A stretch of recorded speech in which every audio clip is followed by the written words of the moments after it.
is y'all don't know anything about racing. This is true. You're right. You're in the wrong show. Yeah. You're watching the wrong show if you want to hear like super engineer stuff.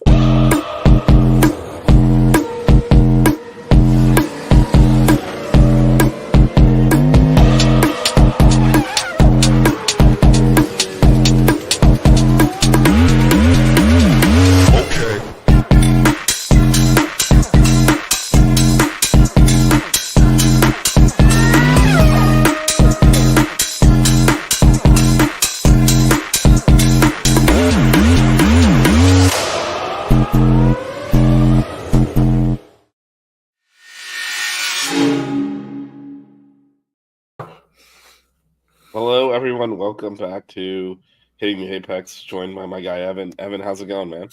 What's going on, everybody? How we doing this evening? Well, for me, early morning, but doing well. A McLaren 1-2 will put spring in your steps. That is for sure. Yep. So shout out to to Jane, Evan's mom, in the chat. Good evening. Yeah. So a lot to get to. We are headed to what some people consider the home of F1. I believe where the first F1 race technically was Silverstone, but so we'll be breaking all that down. But first, we got to talk about the Austrian Grand Prix. McLaren 1-2, Lando on pole with a dominant lap. He finally hooked it up on the qualifying lap and put, I believe, what was he, a half second up on the field, just dominant lap. And other than some tussling with his teammate, control the race and won, Evan. So I guess your initial thoughts on the Austrian Grand Prix. Yeah, overall, I think it was a good weekend for McLaren. Obviously, Lando wasn't in FP1. He gave it up to a rookie. He gave the car up to a rookie to do their mandatory allowance of letting the rookie drivers go out and get into a free practice session. But from that point on, he basically dominated the rest of the weekend. He was fastest in FP2, fastest in FP3, went into qualifying, basically dominated throughout. And then, we say he dominated that last session FP3 or in Q3, but, he did kind of get a little bit of help. Was it from Gasly or somebody like that who had spun right at the very end of it and made everybody else kind of slow down. Max slowed down. So he definitely got a little bit of help in that situation. But overall, he was just showing that, like I said last week, he is kind of comfortable at this track. It was a track that he's had success at, plenty of success at before. So, and it was a track that with the DRS, with everything else, you could just really see those McLarens kind of stretch their legs and get out to a pretty dominating lead, especially in that first stint. You saw both of them, but even fighting each other, they were still, pulling out, 10, 12, 13, 14 seconds away from Leclerc in third, and just kind of, like I said, stretching their legs and letting those cars kind of pull away from everybody else. So besides that, during the race, I thought it was, great fighting between them in that first stint. I think the team probably wanted to show, both guys kind of preference and allow them to kind of go at it with each other and see how it shaped out, as long as they kept it clean, which they did. And yeah, it was good fighting. It was good, back and forth between the two of them. You saw Oscar make a couple moves going into turn 3. Lando, recognized it and made the switch back, came back at him, going into turn 4 or turn 4 and 5. Really kind of, led the rest of the way during those laps and held them off. And then as soon as they went for the pit stop strategy, bringing in Lando first, letting him get the undercut, that undercut really, played the bigger difference in the rest of the race. I think he pulled away to like a 6-second lead or something like that by the time, they went into the second round of pit stops afterwards. And then at that point, Oscar started to kind of reel him in. He got pretty close towards the end of the race, coming in. I think he going into the little battle that we saw with Bortoletto and Fernando Alonso. which was something interesting too that I know we're going to talk about as well. But when they caught back up with them, you saw Lando kind of get through it a little quicker. Then obviously Oscar had a little bit of difficulty getting through, right, getting ran off the road at one point.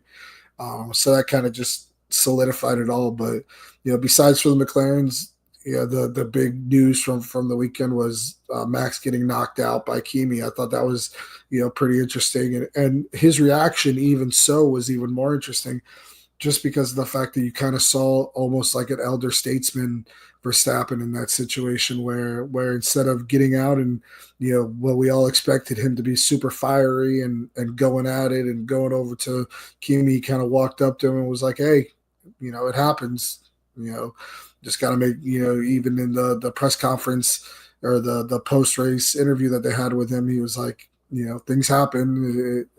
It's racing, and you can really kind of tell.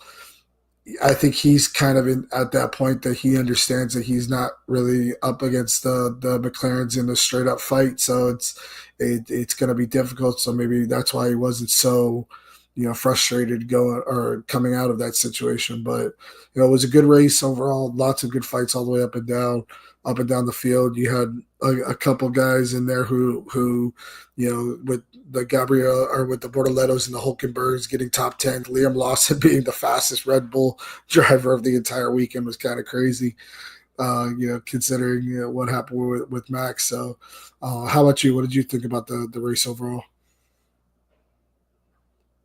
Yeah, kind of agree with almost everything you said there. Yeah, it was Lando kind of controlling. Oscar had a couple of opportunities that briefly overtook, so technically Lando did not lead start to finish, but this is why it's important to be in front, because he got the pit stop preferences, which, like you said, gave him some breathing room. I mean, he finally hooked it up, right? We've been saying this all year, and he showed it again.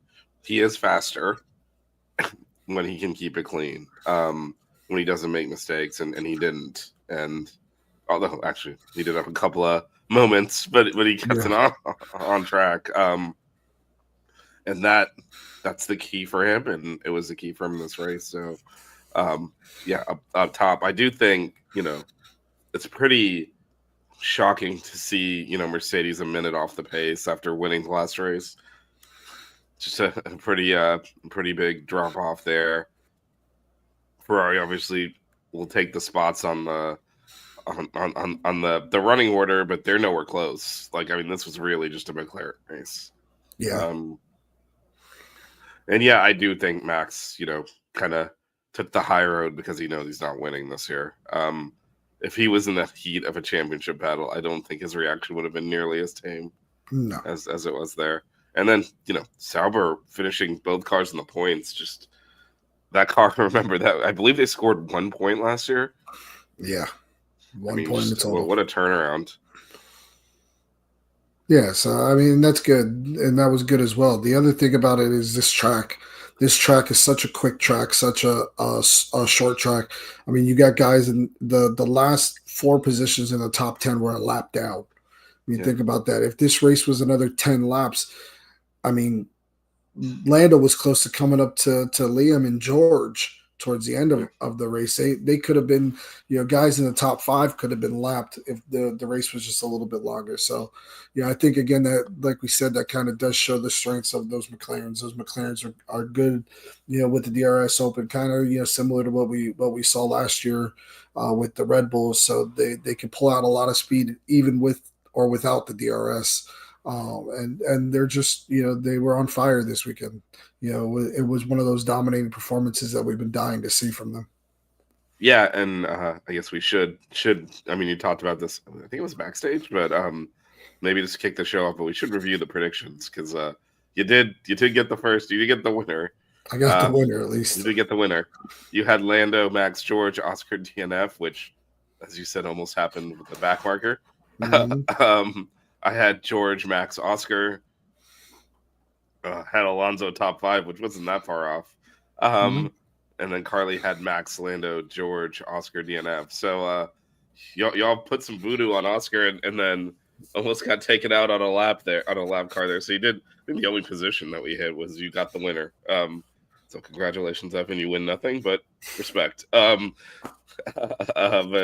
yeah, no, I think the story of the race is just these McLarens. I think when they get to a track not suited to them, they're essentially even with the front runners, and when it's a track suited to them, it's not even close. And it's this is increasingly as we kind of look ahead. This is. I mean, was this it for Max? You think? I don't. Do you think he can get back? This feels like a big one for him.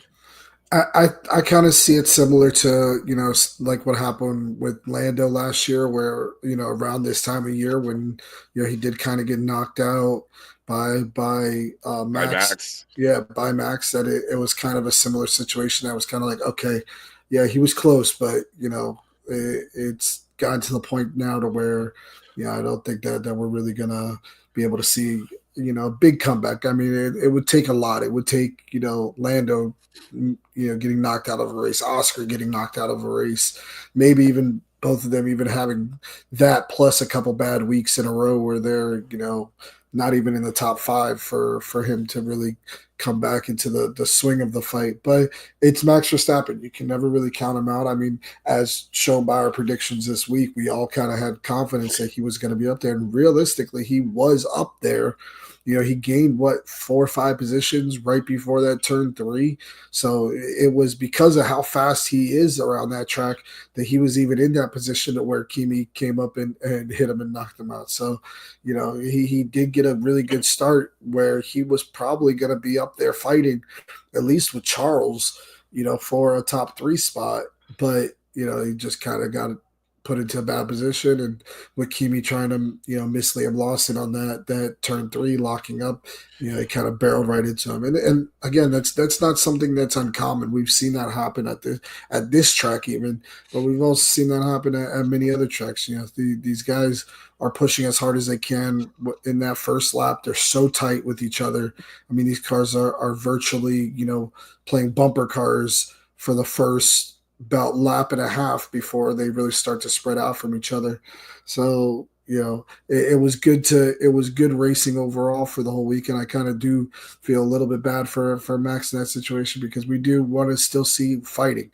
We don't want to see, just the same people winning every single week. That's why it was kind of good to see Lando come out and put it to Oscar as good as he did this week, because I think that really shows that, moving forward, we're going to still see some more fighting between the two of them. Yeah, and like I said, it went for a move that was never on, locked up, and then there was just the luck of the drive. You see Max's on board. Yeah, he was, to your point, he had got off to a great start, and he was, setting him. He was kind of taking a wide line into the turn and coming around the outside, which was going to slingshot him down the straight there, and potentially more overtaking when you briefly see a speck if you look at his onboard, and then boom, he's kind of see it coming a little bit, but not really. But just straight into his side, and out he went, and probably with it his let's be realistic, he was likely going to have a very difficult time retaining the championship this year, just because the car isn't there, and but I don't think he can afford a DNF at this stage. Speaking of the car, though, his teammate. Wow. I mean, all right, so I feel like if they hadn't already fired Liam Lawson out of that car, that Yuki would be fired and replaced by someone, but I don't know if they want to use 3 drivers in one season. Like, I mean, Yuki's an experienced driver, and it was kind of remarkable to see him essentially flailing all over the place as if he had never driven an F1 car before. Just what? So I guess a couple of questions. First of all, what did you think of that? Whatever he was doing this weekend, and also, why can no one get performance out of that car? Because you see Liam Lawson 6th in the junior car, he couldn't do anything in the Red Bull, and now we're seeing Yuki similar struggles.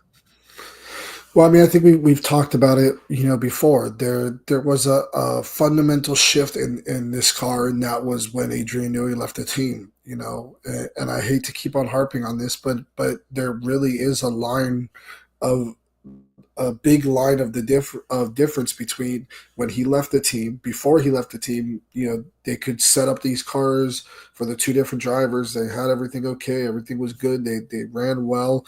Sergio Perez was up in the points. Last year he was racing against Max. He was being able to fight against Max, and then all of a sudden, the news came out. Adrian Newey is leaving to go to Aston Martin. Effective immediately, he's out of the team, and that car went bad. There was a point in last year, we talked about this last year as well, where they literally had upgrades that they put on the car after Adrian left that they said, we're taking these off and we're putting Adrian's parts back on because they worked better. And these upgrades packages, these teams don't really go back. I mean, we saw it kind of with McLaren this week. They put on an upgrade package for their car, and they dominated the whole weekend. So, you got to see, or you saw that big difference between it. And now they've just so far leaned into, we're going to set this car up for Max. This is how we're designing the car. This is how we're going to run this car, that it just doesn't play well with almost every other driver that's ever been in it. Now, is it hard to find a driver with a similar driving style to Max Verstappen? Yeah, a lot of these guys, don't like these cars that are so darty. They like a car with a little bit more rear stability, with a little bit more, understeer. Max likes the car darty. Somebody likened it one time to if you took your mouse on your computer and put the sensitivity up to the highest level that you can get to. That's how Max likes his Formula One car.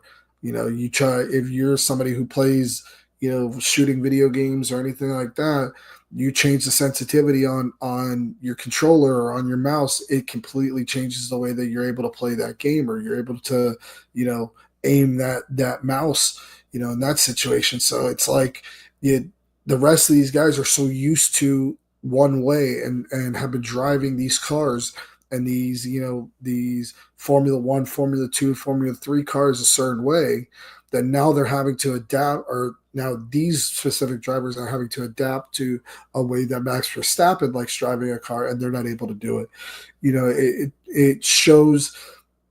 They always talk about in the broadcast a setup window.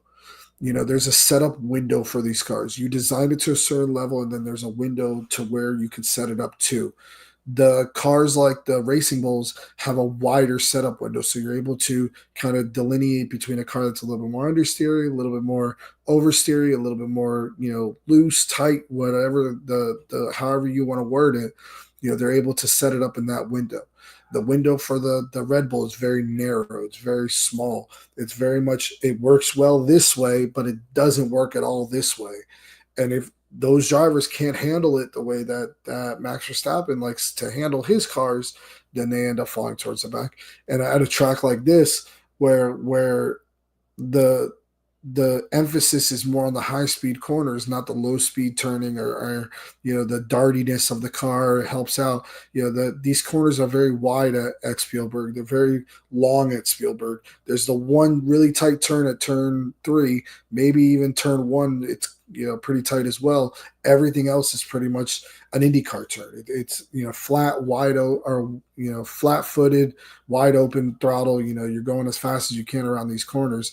And with a car that's so darty, it's really hard to keep that going straight in that situation. So, I understand. I get it. When it comes to Yuki, maybe they just need to find somebody who, is more in line with the way that Max Verstappen drives to be able to put in that car. But it's hard to do because he is such a unique driver in himself. Yeah, I agree to a certain. I mean, I agree with what you said, but just to take a little bit a different slant on the same take, essentially. I think Max can drive anything, and I think that I do agree he has a style, and this car suits him better. But also, I think if you gave him, just a box, he would make it go fast. Like, I think he's that talented, and I mean, he's generationally that good.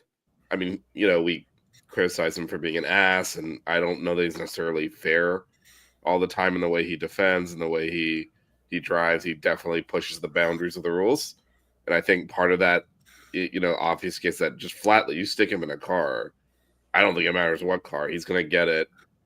He's going to take a second off of what it should be doing, and this car is not good. And where I say it's kind of an extension of your take, I don't think they understand their car, because Adrian Newey designed it. I think if Adrian Newey was there, he could get it into a better setup window. Yeah. I don't think they know what they're looking at.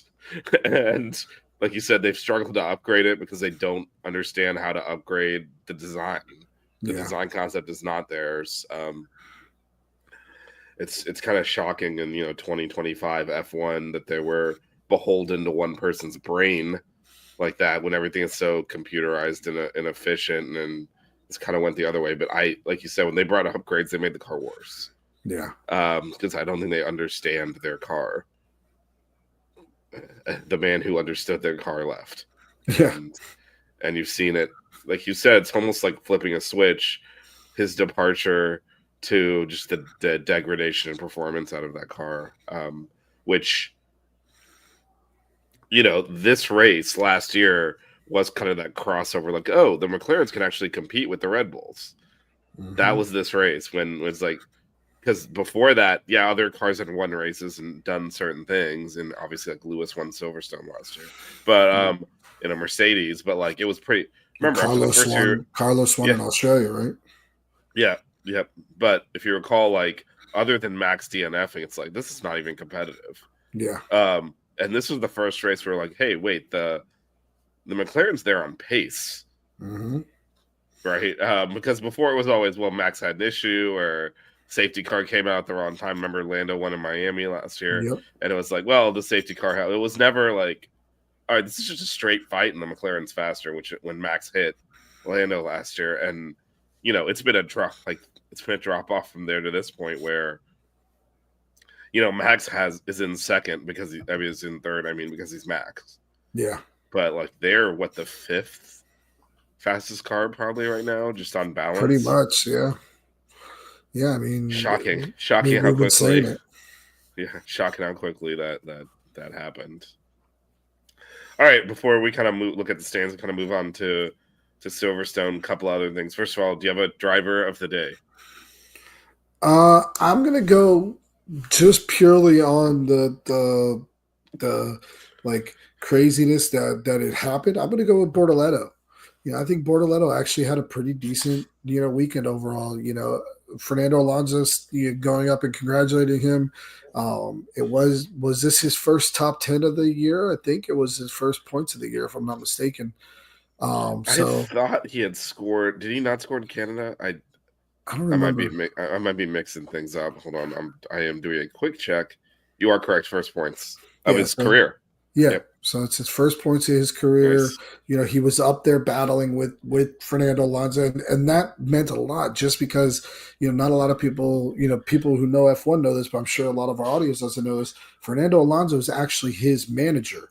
So where Oscar Piastri has like Mark Webber as his manager, Gabriel Bortoleto's manager is Fernando Alonso. So he's up there battling with his manager on the last lap of the race for position in a car that realistically, the Aston Martin's not the best this year, but in the hands of a Fernando Alonso is pretty, it can fight with other people. It can compete with other people, especially, the top of that midfield. So, to have him up there going up against him and really kind of pushing him towards the end, I'm going to go with Bortoleto. I got to give him his props for this weekend. I thought he looked pretty good. Yeah, I'm going to go boilerplate here. It's Lando. He needed this performance. He reopened the championship battle now after, obviously, and now, you look back at Canada, he just held station. We'll get a look at the stands in a second. They'd be even tighter, but he's still right in there, and he's in there because he finally just drove the car. When he drives the car, he is faster than Oscar.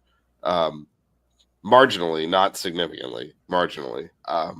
But when he makes mistakes, and then he opens the door, and that's why Oscar's the championship leader right now. but he needed this performance. The championship needed this performance to keep it open. So I'm going to go with Lando. What about your disappointment? It's hard not to go with Kimi because, Kimi Antonelli's really kind of been struggling lately. I wanted to see him kind of come back after, he had obviously a great weekend in Canada where he got his first podium. I wanted to see him kind of, build off of that. And then to come out on on lap one and not only ruin his own weekend, but the weekend of another driver, even if it was anybody else. But the fact that it was Max, somebody who we really were kind of hoping to see battle this weekend. It's not that he did anything egregiously wrong. He just made a bad decision. He really should have probably not been pushing as hard as he had right there in the beginning with cold tires. So I'm gonna go with Kimi just because I think that he knows he's a better driver than that in that situation. I think he knows that he can do better in that situation, and I'm sure that's exactly what everybody was telling him. I'm sure that's exactly what what Max told him. That it was just a mistake and he can get past it. I'm sure Toto told him the same thing. We saw the pace in the car, top 5 with George Russell. We could have probably seen him up there fighting in that same top 5, top 6 as well. Something like that throughout the race if he hadn't had that situation. So I'm going to go with Kimi overall for my disappointment of the day. Yeah, I'm gonna cheat a little bit and do 2 people. Williams. Yeah. I mean, obviously Carlos. It just blew up on the grid. Yeah. I mean, couldn't start. They finally got started. Was gonna pit lane start, then caught on fire, and then Albon got 15 laps in and had to retire the car, and it's becoming pretty chronic now. Williams has had reliability issues, and they've also kind of fallen off the pace a little bit from where they were earlier. Still probably overachieving their station with where they are from a championship standpoint. But yeah, they were kind of pushing those top 5 teams and now just had, again, we never really saw whether the car had the pace this weekend just because of the way the race went. But it's certainly disappointing when both cars DNF from someone that we kind of expect to score points at this point, which is a shocking statement given where Williams was a few years ago. But yeah, they're kind of, expect them to essentially be where Kick Sauber was. And they were not. Well, this is an interesting one. Jazz has shown up backstage half an hour late, so we'll give you a thumbs up when you're ready to come. And I see him messing with wires and stuff over there. So. Nice. But we'll get his take on the race before kind of moving on to the standings and Silverstone once he's all right. Got the thumbs up from my man here. Did not take the green flag, but decided to get some laughs in at the end of the race. I swear to God, I thought it was 8:30. Well, then you showed up right on time, so yeah, perfect. See? I'm trying, man. I'm trying. He started from the pit lane. That's These what it summer was. months are rough on me, bro. Yeah, the just like I mean, at least you didn't Carlito and blow up in the pit straight and then never take the flag. So you got in there, you're gonna get some good laps, and it'll be useful for data. So thanks for letting me join the show. What was I gonna do? Throw you out?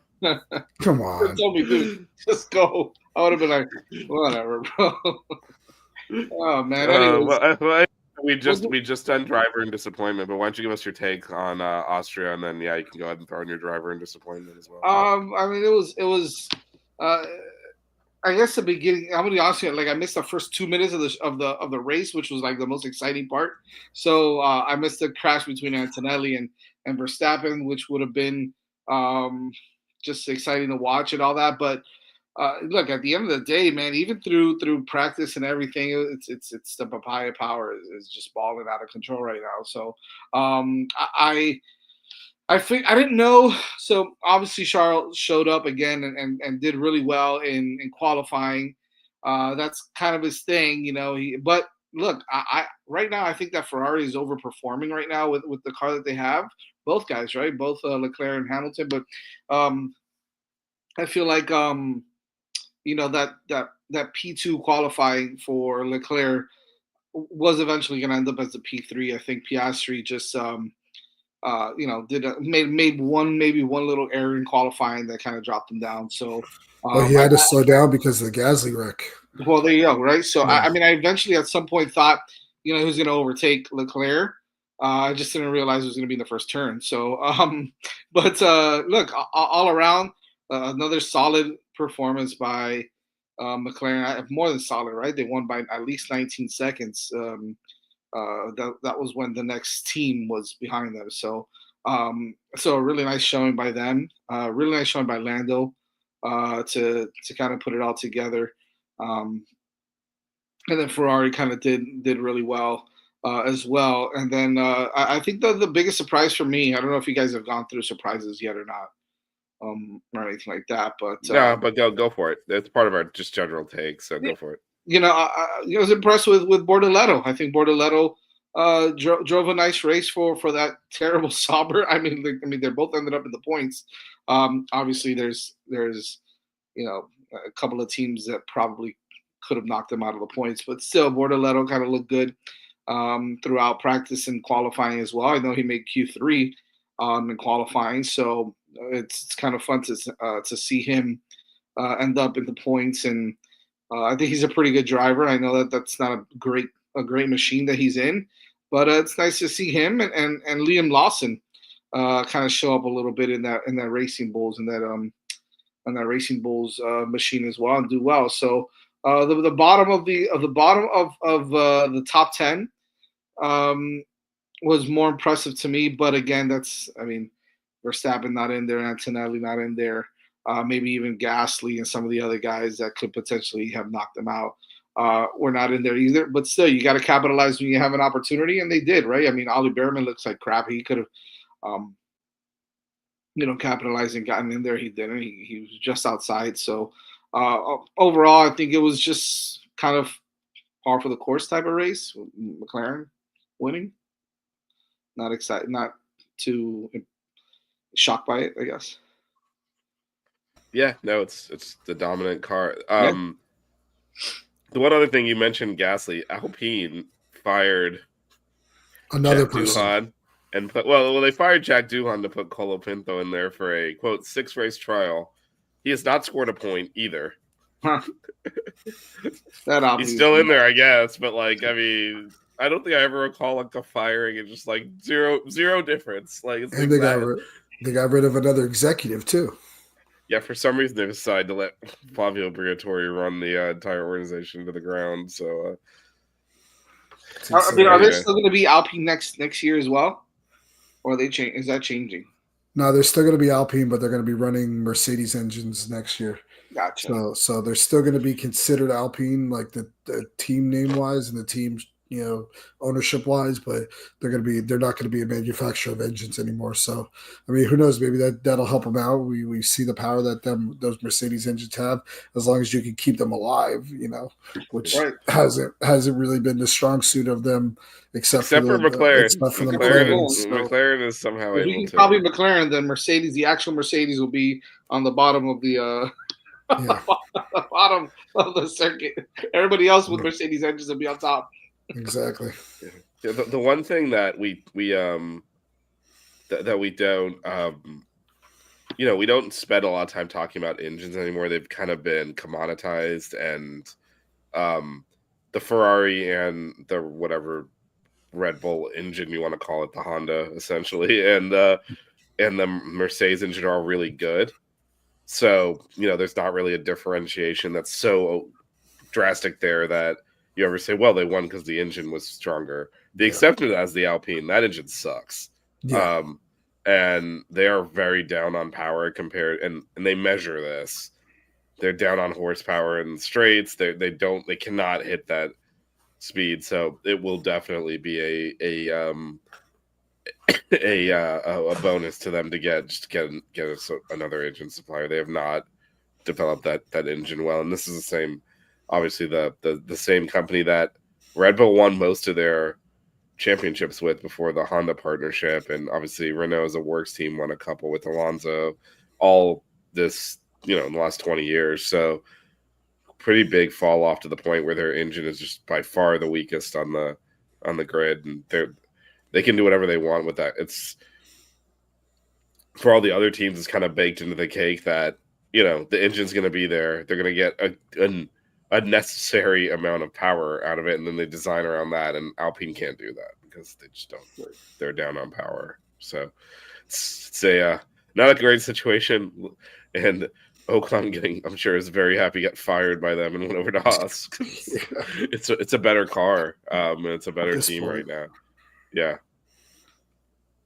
Brandon, I know Evan saw this as well. I think he's going to get some thoughts maybe at the end of the show on what you thought on the F1 movie. I haven't seen it yet.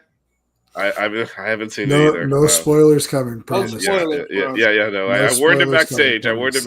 So let's we're gonna be judging you, Evan. So I was gonna go to the movies to watch it on Sunday, and then we just got caught up doing a whole bunch of stuff, so I wasn't able to. But I prefer to watch it in the theater, but at this point, I might just have to watch it at home. Who knows? But the stewards are watching Evan's overtake here, and we will assess penalties if you spoil the movie. All right, looking at the standings, the standings have they've tightened at the top with the McLarens now 15 points separating them. Obviously, Max way down now. I guess we already talked about this, Evan, but Jazz, this is just now a 2-horse race for the title with the DNF for at this Max. point they're running away with it, both of them. I think it's just going to go back and forth until the end because they're both capable. I don't know why, for some reason I thought Lando was on top, but either way, I think you're going to see them both go back and forth for the most part. You might see Max win a race here and there, and maybe a guy like George or one of the Ferraris or something win a race here or there. But I think for the most part, it's going to be dominated by McLaren. So you're probably going to see them pull away even more. And then in the Constructors' Championship, I mean, I think it's Ferrari. Yeah, let me pull those up. That's going to be fun after McLaren. Yeah. Oh, look at this. Yeah, just by 1 point. Yeah. The one that's a surprise is Red Bull Racing, right? Oh no, I'm sorry. I'm sorry, that's not Racing Bulls. My bad. I got confused there. Well, it's a surprise they're doing that well with one driver scoring points. Right, exactly. Exactly. So you were correct in a way. It's definitely surprising they're kind of in there with one driver. And now kick Sauber up to 9th place with that double top 10 finish. Yeah. Listen, man, I don't know how Red Bull is doing. I know that something came out. There was a rumor that came out that they were regretting letting Sergio go, Checo go, and all that. Which, truthfully, it seems like a bit of a mistake at this point because nobody can drive that number 2. Nobody. It's just it's a shame. I don't think it would have made a difference if it was Lawson, or if it was Tsunoda, or if it was you or me. It hasn't. Well, you or me, it would make a difference. Yeah, we'd probably be up there in number 2. Okay. Yeah, I mean, I'd be winning. I don't know, number 2. Are you serious? Max got nothing on me now. And I mean, Checo said that last year too. Checo said that towards the end of the year last year. He was like, "Hey, it's not me. Like, it's the car. Like, what do you want me to do? I'm doing the best that I can with it." Yeah. He was mentioning that at one of the points towards the end of the year, where it was basically. The car's pretty much undrivable unless you're Max Verstappen. And we talked about it a little bit before you got on, Jazz. Just that setup window is so narrow for where he likes it that it's hard to have it good for everybody else. Yeah. So the other thing, though, is, okay, so Checo has been in Formula One for what was at least for 15 years? Like, you expect better from someone. These are younger. Liam Lawson, this is his first full-time, racing seat. And I mean, I do expect better from Yuki, frankly, especially the one we saw this weekend. But when you have a veteran driver, I mean, they lost the constructors last year because of Checo. Because that car was the better car for most of the year. McLaren overtook them at the end, so I think it's totally defensible to fire him and say, hey, at least, and especially when they had Liam Lawson, if you recall that. Red Bull's always prioritized the drivers' championships. They've always had their number one driver, and then the number two has always been a young, up and coming guy. And they changed that with Checo after Yeah. the Albon and Gasly in there, and they're like, no, we need to score points, and Checo's job was just to maximize points, and he wasn't doing that. Yeah. So, but at this point, like we were talking about earlier, this is the fourth or I guess probably the fourth best car in the grid at this point. It's hard to say just because Max is overperforming it so much. And the second drivers, if they had Yuki and Liam Lawson as the driver pairing, they'd be down there with Kick Sauber.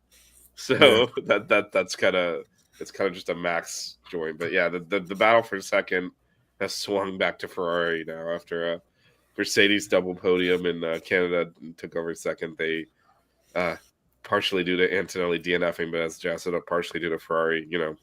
3-4 was the best any team could really do outside of McLaren. So this is pretty much that, and then obviously the McLaren drivers who are going to continue to crash into each other. I'm very confident of that. It's going to be the drama for the rest of the season. Yeah. All right. As we mentioned at the top of the show, we are at a classic circuit, Silverstone. The 1950, the first, not just the first Grand Prix at Silverstone, the first Formula One race. Evan, your thoughts on this track, which has obviously evolved over the decades? It's a fantastic track. It's a track that all these drivers tend to like. Built on an old airstrip from World War II. It's one of those places that all these guys dream of going to, dream of winning, dream of racing at. Silverstone is you can everybody calls Monaco the crown jewel, the Formula One, the Formula One circuit or the Formula One, schedule. But realistically, this is the circuit that you're going to see a lot of teams, personnel at. You're going to see a lot of people go out to. You're going to see a humongous crowd at. It's right in the middle of Formula One, the mecca of Formula One. This is kind of like in NASCAR terms, a race at Charlotte. There's a lot of teams right around that Charlotte Motor Speedway area. There's a lot of teams around the Silverstone area, not just the fact that like Aston Martin basically is at that track. You have McLaren at Woking, you have Red Bull at Milton Keyes. They're all of these teams, Alpine, I forget exactly where they're at, but they're, around that same area too. This is kind of the like I said, the mecca of Formula One. This is where it all started. This is where, a lot of the talent that these teams draw from, they get from, around this area. When it comes to people who build these cars, people who test these cars, people who have been around Formula One since the 60s, 70s, 80s, all these people all came from this area, and this part of England. So it's a track, like I said, all these people, all these drivers know very well. They all, love coming here. All the guys who are, the Georges, the Landos, the Lewises, this is their dream, is to win the British Grand Prix. It's one of those places that you win it once and you're, on hollowed ground now. So it's going to be, it makes for good racing. There's a lot of mix of a lot of different types of turns and a lot of different, high speed, low speed, good DRS zones and stuff like that. So, how about you, Jazz? What do you think about Silverstone as a circuit? Yeah, I mean, look, you've got like you mentioned, right? A lot of the teams do, base their whole operation out of, the UK, and so there's a lot of teams that hold this track near and dear to their hearts and whatnot. But and you've got a lot of drivers, right? That are British. So I think that this one is kind of like you said, right? Monaco, the crown jewel or whatnot, but this one's the one that everybody wants because everybody is from here that drives, basically, right? You got so many drivers from this area, from the UK, that want to battle it out and want to be the guy to win in their hometown, in their home country. So I mean, how many British drivers are we up to now? More or less, we've got Lando, George, Lewis. Lewis. There's got to be another one in there, if I'm not mistaken. Is Berman? I think Yeah. Behrman is, yeah. Yeah, Berman Oh, as well. Berman. So I think you're up to four or five of them that are from the UK, and so yeah, I mean, it's important. It's a big race. It's one where I think it's exciting to see. I know you see a lot of good racing here. This is not one where I mean, you've got a couple DRS zones, you've got some opportunities um, for overtakes and whatnot, but it's just fun and exciting racing. Everybody knows the track really well. Everybody understands it. Everybody has a good feel for it because they're on this track a lot, just like kind of like Barcelona, I guess. A lot of people come out here, so I think it's gonna be fun to watch. I think it's always one of the most exciting races to watch because you've got so many people that could win it. I think didn't Carlos win it a couple years ago?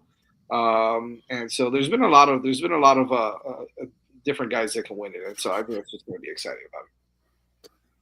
Yeah, as you both mentioned, it's a variable track, so it can hard to get the setup in the right window, and so you do tend to see a little bit of differentiated results. Lewis says this gives him the home car gives him a half second or whatever.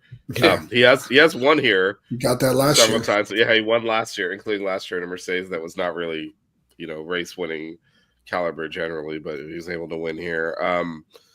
Yeah, it'll be interesting. Obviously, McLaren is one of those British-based teams, and they are dominating right now. So, it is a fun track. I am interested to get your guys' take on the tire selection because they have gone for the C2 to C4. This is Thank all right. I'll just stop talking, Evan. Thank God for what? Thank God they didn't go for the C6 because then it would have just been hell. That's the only reason I'm saying that. I'll let you finish. So last year they were actually a step harder, and no one touched the softs. So I don't think this is going to be. Have at it. No, it's just that C6 is horrible. And Yeah, I'm glad that they're not doing that. Yeah, we had talked about that on a previous show. There's the experimental C6 tire that they brought. Yeah, that basically doesn't work and wears out in a lap or two, and so no one wants to use it. Yeah, they've gone kind of for a middle window here, but this is actually still softer than what they brought last year. And last year, no one used the softs, which were the C3s. So now they're kind of obligated to. So they said it was to get more pit stop variability. We think this is I'll start with Evan, just chime in as well. Is this a multi-stop race now? Yeah, I mean it's going to be a 1 to 2 stop race most likely. It's just all going to depend on how hot it is out there. If it's a little bit warmer, you might see some guys go for that, or you're going to see more guys go for that 2 stop just to try to keep the window or the tires in the right window. We saw that this past week. At Austria, the tires were really falling off a lot of those cars. So they were having to pit a little bit sooner than everybody else, which kind of gave the advantage to McLaren because they're a little bit easier on their tires. So I could see something similar happening here. We're going to go over the weather after this, I'm sure, so we'll be able to see what the temperatures are supposed to be like.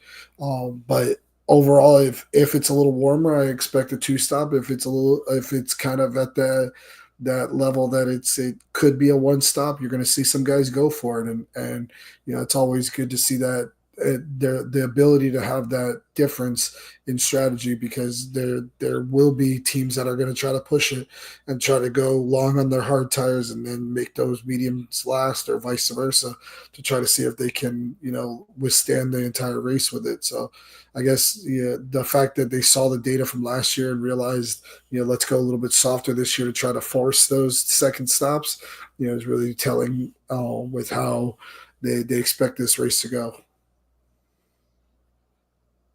Hey, big shout out to Jeff for letting us know the Martins won their 8th in a row. Nice. Ain't that something?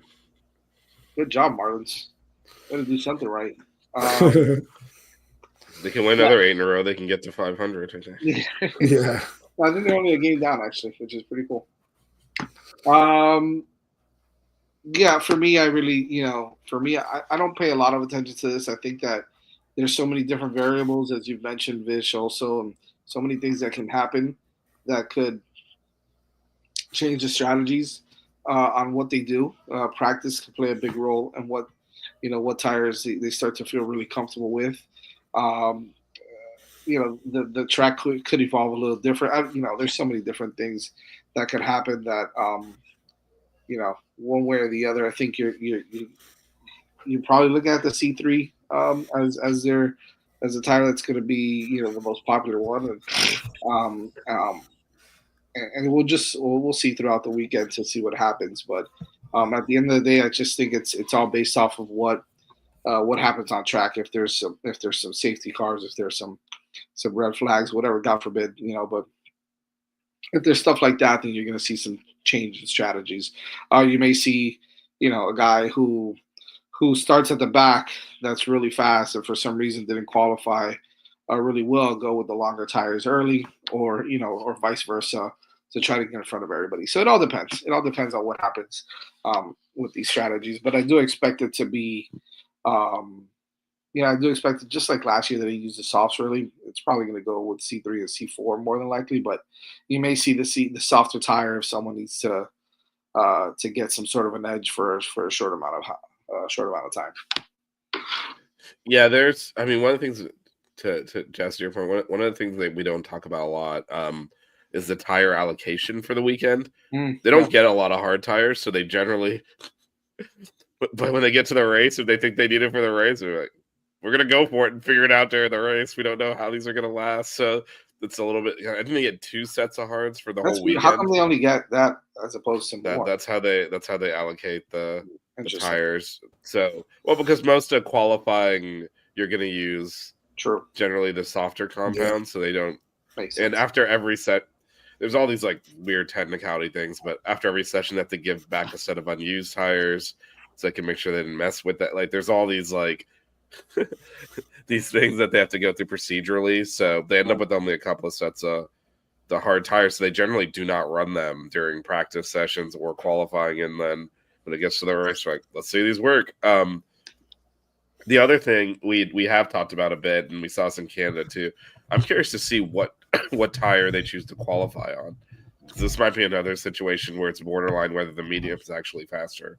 In Canada, it was, and so, but then you are potentially hurting your race by taking some life out of a tire you would have to then likely put on as a used tire in the race at some point, even because of the tire limitations. So it's an interesting choice. Obviously, McLaren decided to stay on the softs in qualifying, and is one of the reasons they qualified further down than expected. But they did have better options during the race until Lando decided to run into have a little fun with his teammate there. But it did give them a lot more options during the race because they still had the new sets of mediums to work with. So it'll be interesting to see if they how the C4 holds up, because again, last year C3 was the softest tire, and no one wanted really any part of it.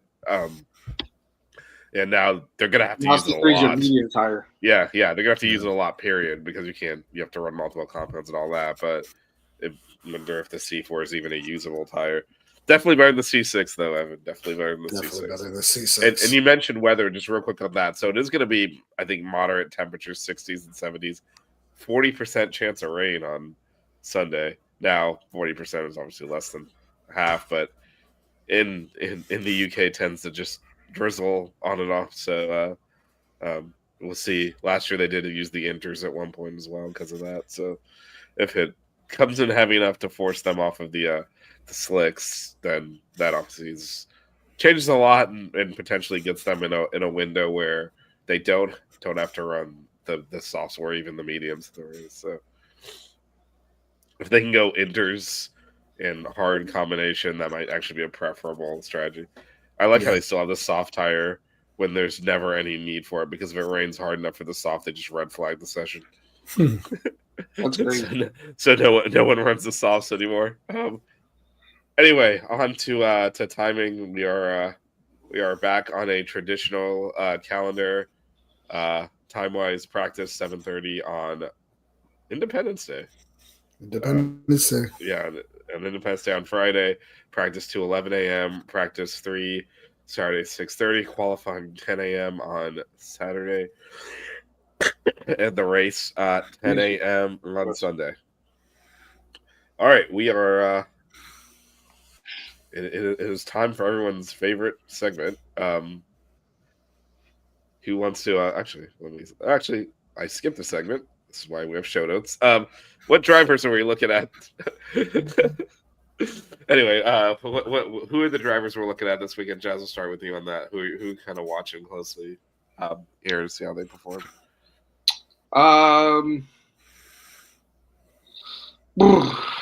Who are the drivers? I'm gonna go with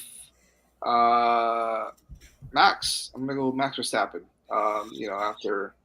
After obviously a disappointing finish or start start and finish this past weekend, I think that he's going to bounce back. I think he's going to have a really good drive this weekend. I expect him to be on the podium.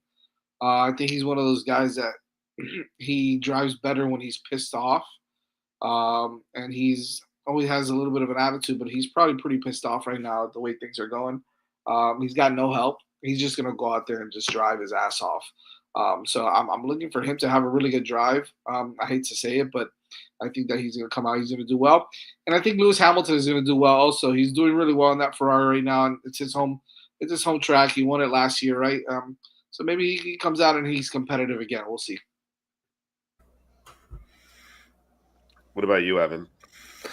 I want to see how Kimi bounces back. Obviously, we know that Mercedes is pretty quick around that track with Lewis, pretty much going out and winning the last year's race. Even though I think it was a rained out race too, right? There was rain in the race last year, if I'm not mistaken. Yeah, there was rain. Yeah, it went on inters for a time, so yeah. But which Lewis does well in those those changing conditions. He's really good. And so. Yeah, so I still kind of expect to see Kimi kind of come out and want to do a little bit better. Again, it's the home race for Mercedes. It's a home race, technically, I guess, because that's where the team is from. So I want to see how he comes out and bounces back after what happened in at Spielberg in Austria, and see if Lando can keep this momentum up and see if he can come out and have another strong race in a row. If he could kind of string a few of these together to kind of bring it a little bit closer between him and Oscar, maybe even get ahead of him, for this next push before the summer break. Because I think that we all know he has the potential, to be faster than Oscar on a good day. And if he can string some of these weekends together where he has some good days, then, it's right back up there, tied with him or even potentially being past him in the standings. So I want to see how both of them come out and show out for different reasons. But, that's going to be an interesting thing to watch out for. Yeah, we kind of forget this is Lando's home race too, so he's definitely one to watch. From a team perspective, seeing if Williams can bounce back a little bit. They've had several horrible races in a row. Although I think didn't signs snag a point in Canada, I feel, at the very end after Lando took himself out. But I mean, they've been, they were like we said earlier on the show, battling for top fives earlier in the year, and now they're at the back again. That's what and then the whole Ferrari Mercedes battle. They keep handing second place in the constructors back and forth. It's kind of an interesting dilemma for teams like that. You get, more prize money and all that if you finish higher, but you lose wind tunnel time. As part of the there's a reverse. There's a reverse. The bottom teams get more time in the wind tunnel and staggers up to the top. So right now, Red Bull, actually it's McLaren this year. Before that, it was Red Bull. Every year was get less time to develop their car. So, it's a 1 point lead to keep passing back and forth. It's it's good. You definitely want to finish higher, but then on the other, you kind of hurting yourself down the road a little bit. But but those two teams are definitely full out, I think, gunning for each other. Other than George Russell gunning just for Max personally, but those two teams are definitely kind of circuit to circuit, trading who's the second best car back and forth. So really interested to see how they do this weekend. You guys have any teams you're looking at? Jazz? Yeah, I just want to see like this time it's just about fandom for me. I just want to see Ferrari continue to compete and do well. I think that they've got an opportunity to pull ahead a little bit in the standings in the construction if they do well here in Silverstone. But look, this is Russell's home court. This is Antonelli's been here quite a bit. Also, I think they both are gonna drive really well as well. So it's gonna be a nice competition. It's gonna be fun to watch those two go at it. So I would probably say both Ferrari and Mercedes this weekend. I'd like to see what happens there. I don't know why I keep getting this feeling. Someone said it, and it's funny. I was like, man, could you see it in 2 or 3 years? Could you see a kid like Antonelli going to race at Ferrari, right? Like that's his home, right? Italy. He's Italian. Why not go race for a team like Ferrari? And I think that for some reason I just keep thinking about that. And if he continues to go on the trajectory that he's going. He's one hell of a driver already. I think in a couple of years, I'd love to see that guy in red once Lewis retires. I think that would be pretty interesting. I don't know. We're just thinking about it now because, he's obviously battling it out with Ferrari now. So I think it'd be fun to watch those two go at it. Yeah, for me, I want to see how Williams, like you were saying, Vish bounces back. I think that is a team that overall I want to see, how they do because I'm, self-professed, Albon fan. You guys know how quality I think he is, especially as a driver overall. And that Williams car is better than what it's showing right now. At least that's what we've seen throughout the year so far, is that it is a lot better than, crashing out or dying out, as it's been during the past few weeks. So I want to see how they turn out as well. So I'm going to go agree with you on that one, Vish. All right. It is on to predictions. Then again, we'll get Evan. Evan's got some thoughts on the Formula One movie in a non-spoiler fashion, or he will get a stop-go penalty. Non-spoiler. So Brandon already threw his prediction in the chat. He's got Lando, Oscar, Lewis as his top 3. Brandon does not do the surprise prediction. Gotta ask him why. Never does. Evan, let's go to you first. What's your prediction for the British Grand Prix? I'm gonna go with Lando first. I think he's going to have a back-to-back. I think he's going to come out and do a similar thing where you're going to see him pretty strong throughout the weekend. It's another track that like I said, we said about Austria, that he's very comfortable with, that he's had good races at before. So I'm going to say Lando to top it off. I'm going to go with Max in second. And I'm going to go Lewis third. I think, like Jazz was saying earlier, Lewis has kind of a special, spot in this track. He's got a special legacy at this track. And I think that getting him on the podium in red there is going to be really interesting to see, especially after the emotion of last year and him winning, the last time he was in a Mercedes at that track. So, I think it's going to be interesting I think it'll be an interesting weekend to see all that happen. As for my surprise, I'm going to go with Ollie Berman top 7. Hey, you took my surprise. Sorry. I would have got Ollie Berman man, top it's all 7. good. It's all good. I think this show, if you can accuse us of one thing, has forgotten that Ollie Berman existed. So how you both had Ollie Berman? I know, right? What are the chances? Like, we've literally mentioned him like 3 times this entire year, and one was just now. Like, I think he's British. Well, I mean, realistically, he hasn't been bad this year, but he hasn't been great this year either. No, that's exactly right. Yeah. He came into Formula One with all this praise. Well, who was it like we were talking about last year? I think it was CCH or something like that. We were having the discussion of Ollie Berman and Kimi Antonelli in F2 and how great they were and all this stuff. And they're the future of Formula One. And then they came out and kind of threw up a stinker, in F2, and Isaac Hadjar pretty much went out and dominated F2 last year. And then we come into this year, and all of them are in Formula One, and Berman's kind of been the meh driver out of all of them.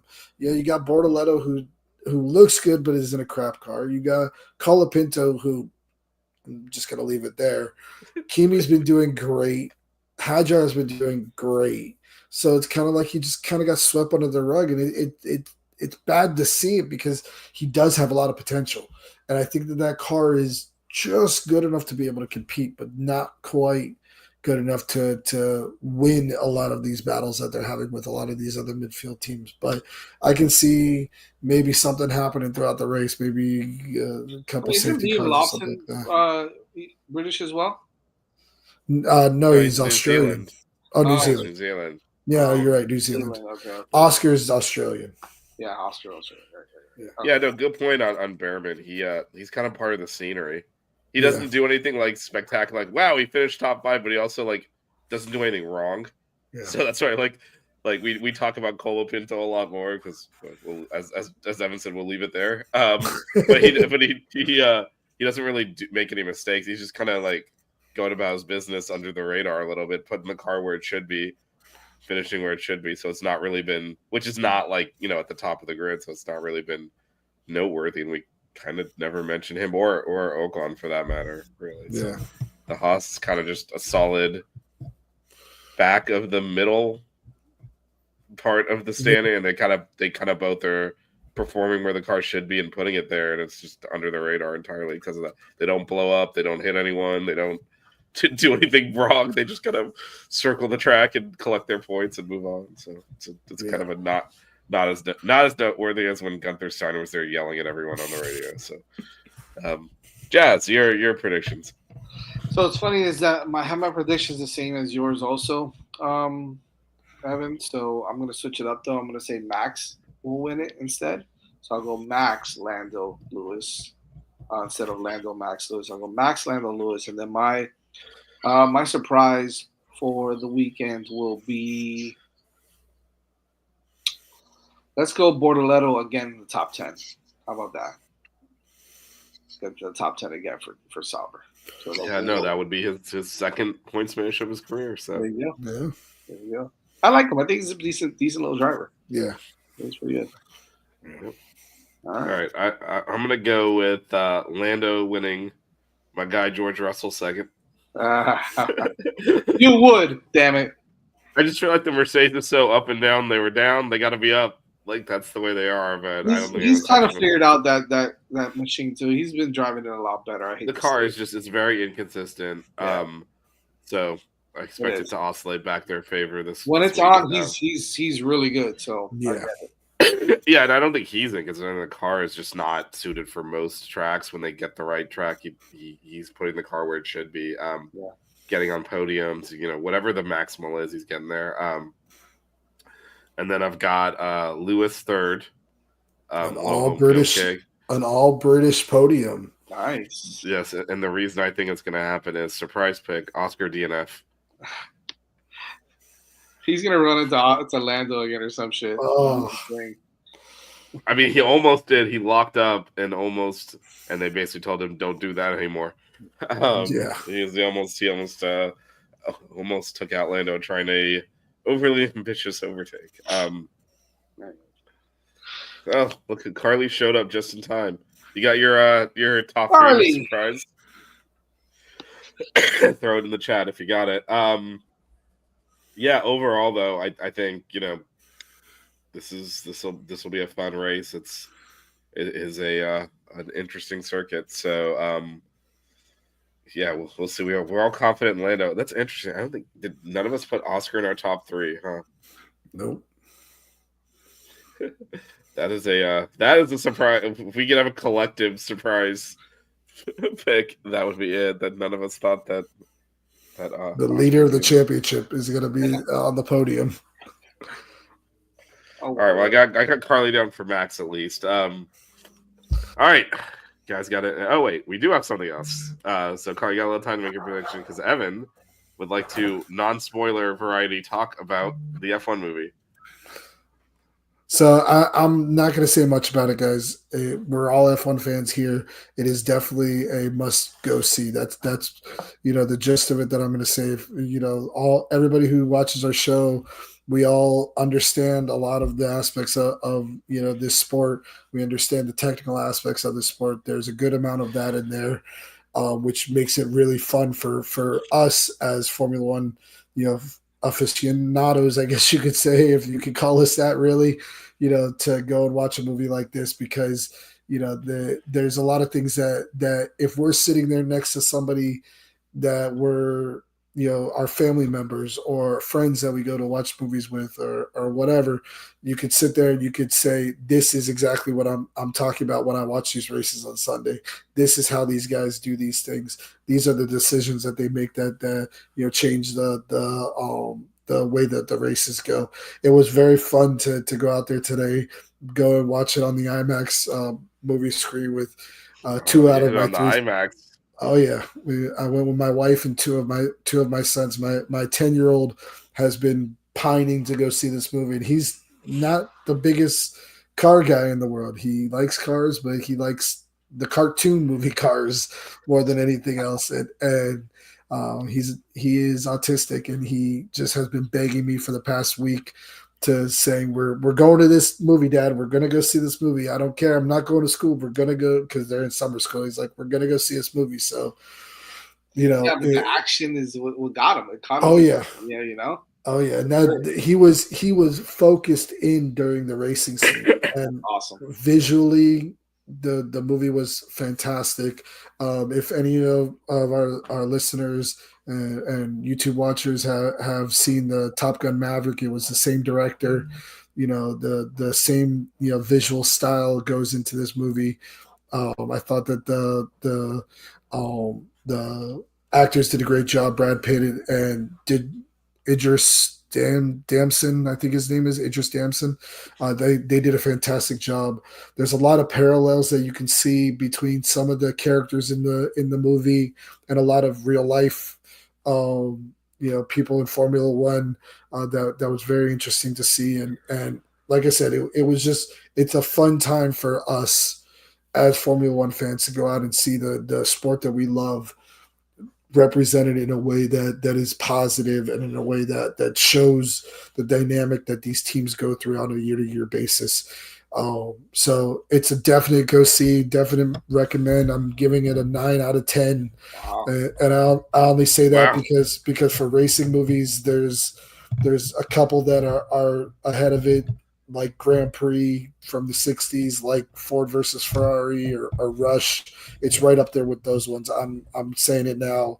I think it's going to be a classic for years to come. So whenever you guys get a chance, definitely go see it. If you have an opportunity to go see it in IMAX, it's definitely worth it, because the feeling of all of it is amazing. So, but besides that, also for any of you guys who are interested right now at probably local Publixes and other places.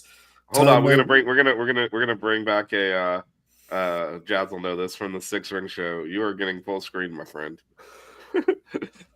Time Magazine now has out a Formula One commemorative edition book, so it's pretty cool. There's a bunch of really nice stuff in here, a bunch of really cool pictures of Formula One stuff. So it's really cool.